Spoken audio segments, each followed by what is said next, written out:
waking up every morning and looking out the window and having a different view, that's just one of the many perks of RV living. Let's get into it.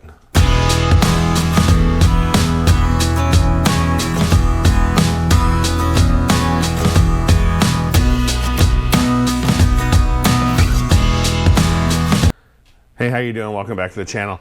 I wanted to talk to you guys about the perks of RV living, full-time RV living. And in the 4 years that we've been traveling, the perks are many. There are some hardships, of course, but there are lots and lots of perks. So let's get into that.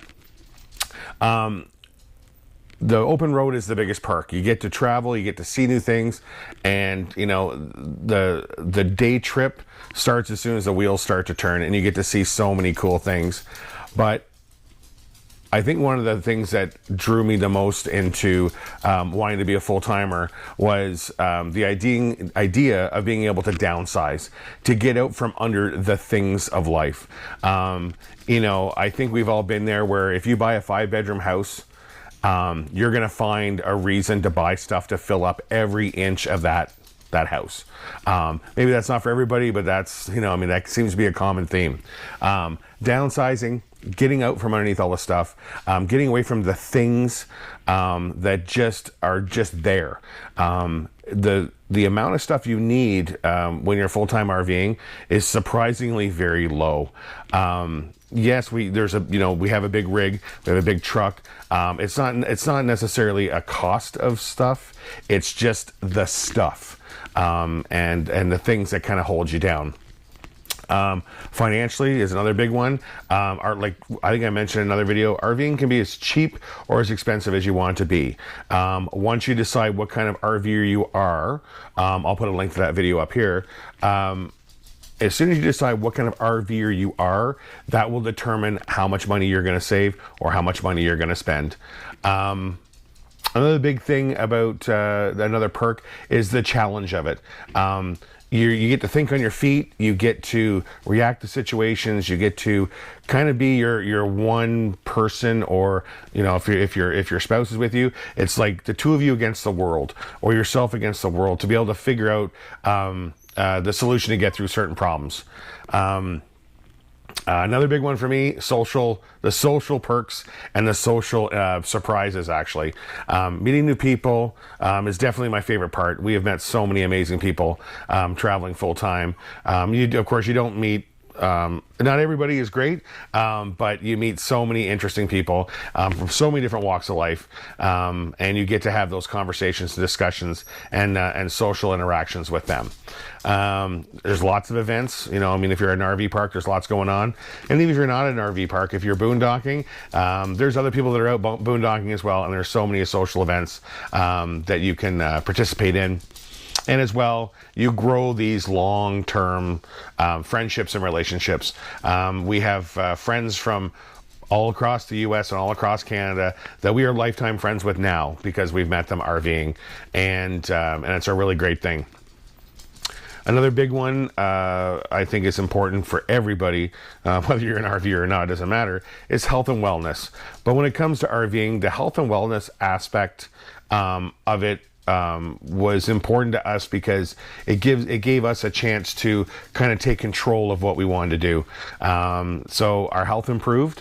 Yeah, we still got a bunch of extra pounds on that we need to get rid of, but that's, you know, all comes in time. But you know, it gave us, you know, we were more active. We were eating better. I quit smoking. Been a year and a month now, so I'm happy with that.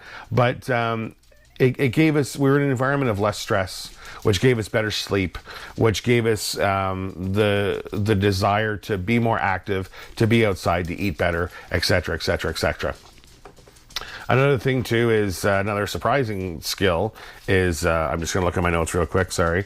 You become your own mechanic, your own plumber, your own electrician.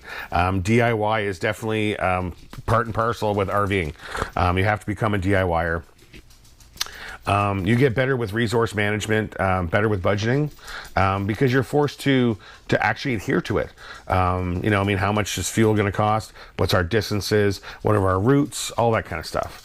And it helps you, the skill development also, it helps you to adapt to changes every day. The route, the traffic, what park you're going to, are your bookings lined up? Do you have enough fuel to get between your fuel stops? There's all those things that work for you to adapt on a daily basis. The long-term perks, I guess the long-term perk for me is the friendships and the relationships. It can also open up the possibility of a second career after you're retired.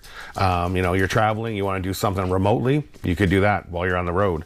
Living minimally, like I had said, is a long-term perk that we're carrying over into the home base. The home base is a small little house, and that's what we wanted. We didn't want a giant house to fill with things again. It's kind of like we've already done that once. We've been there, done that, got that t-shirt, and we don't want to go back to that. So that's why we chose a small place.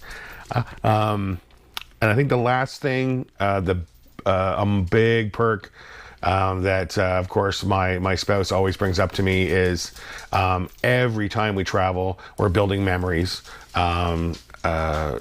because the memories are a lot more important than I think anything else.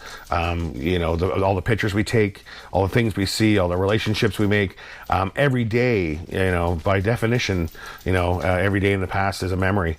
So, it's a great way to fill up the photo album, I guess, in your mind. So that's my big things. The perks, the perks of RV living. Once you have decided to be a full-time RVer or giving it some more thought, if you're giving it more thought right now, take a look at these videos here, and they'll give you some more helpful tips and tricks and advice on full-time living. So give those a look, and we'll talk to you later on. Cheers.